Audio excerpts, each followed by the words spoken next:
And then the last one I'll just share with you, we have roughly about 9 authors that are going to be published to Perfect Publishing in the next 3 to 6 months. So I look forward to bringing them on.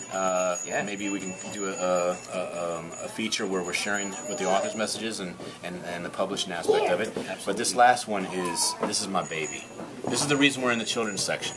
I love the fact that you can teach kids at a very early age, like sponges, how to not only speak languages, but how to create a behavior of acceptance where there's no hatred, there's no bullying, and you're creating an adult later that will be a leader. Someone that will be able to communicate masterfully to multiple cultures, multiple languages, and have the type of impact that they're bringing together people that no one else could do. So this book is actually the first decalingual book in the world. That means there's 10 languages. The base language is English, which simply means that on each page you'll find the English in bold, but every language that you see and hear, in the comment box, you'll see the pronunciation underneath, done in English. Sure. So to give you an idea, we'll just turn to the Hello page. Hello page is a great place to start. So this little boy over here, who happens to be named Kenny, he says hello, and down here, this little boy here is saying namaste, namaste, and you can actually see how namaste is written. And if you spend enough time with it, you'll see that whenever you see that letter there, it has that curve and that line, that's an N sound. Wow. And you'll start seeing that every time you see that, it's an M sound. So with 20 expressions, you're going to see these letters over and over again. So just to go through a couple more, Spanish, of course, is one of the most popular languages in the United States. It's, I think, the 4th popular language in the world, and that is hola. And so even if you wanted to say it the way you want to spell it, like hola, you can correct it and see it's hola. So you're getting to actually see, no matter how intimidating the characters are, it just simply says ni hao.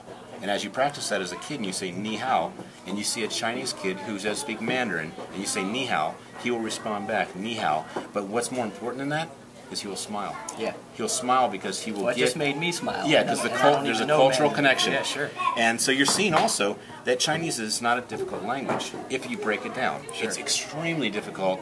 They would take probably 7 years going to college, everything, to learn to speak as an adult, as a college graduate in China. But to communicate, accept, and understand on a very basic level with respect, an hour.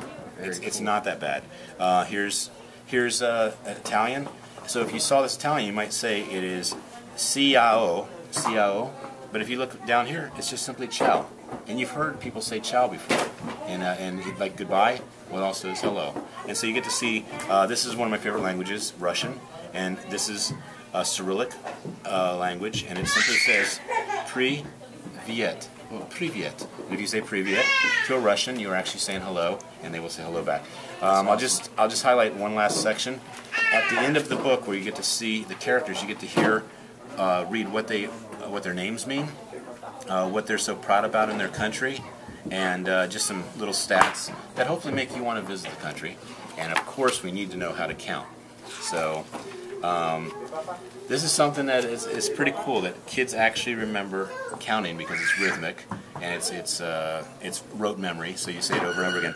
But this is a cool book because when you learn one of the languages, you can actually say, you know what, I know that one, now I'm going to go back and I'm going to learn a second language. That's awesome. But I think that you actually have kids, when they read this book, to become more globally competitive, more globally conscious, and they're going to have a better self-esteem. How could you not feel better about yourself when you connect and communicate more? Absolutely. There's 7 billion people in the world right now. And what's interesting is that we can only communicate with so many in our sector, but if we know a second language, we then can possibly almost double our sector. Wow. and our influence and our income even.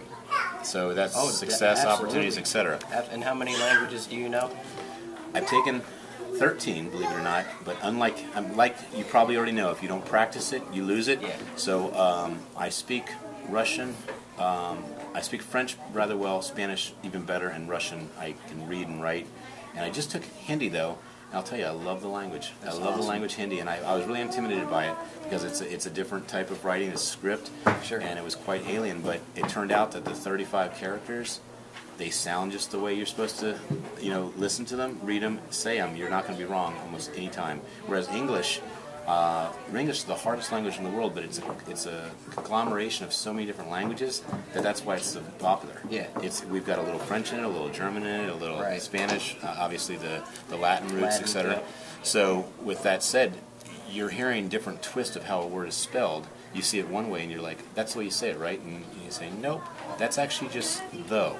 And you're seeing the GH at the end, it doesn't make sense. Right. Or the PH, why wouldn't it be puh? Or something like that. So I enjoy linguistics. I'm not a linguist master, but I will say that when I travel and I utilize these simple phrases, I connect with people on a level that is a true human connection. Like you hear the French are nasty, or you hear people are so mean, but I guarantee you say hello with a smile, and you transcend everything. Yes, no doubt. And it's how many cool. countries have you been to? 65, and tomorrow I leave for South America. I leave for Chile, and I will be on a journey of 5 more countries. My goal is in the next 4 years to see 35 more countries and become what I call a centurion world traveler, which is someone that's been to 100 countries. And that is awesome. That is so awesome. I want to follow in this guy's footstep on that.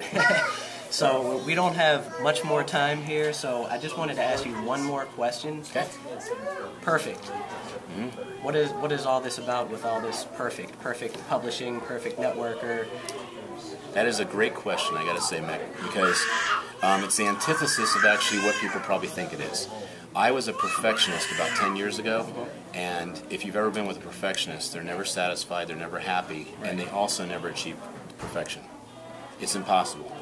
So, ironically, when I saw the perfect networker, it meant something new to me because perfectionism was not what I was about anymore. Sure. I've been rid of perfectionism for, like I said, 10 years, which means that I've had a stress-free life for almost 10 years.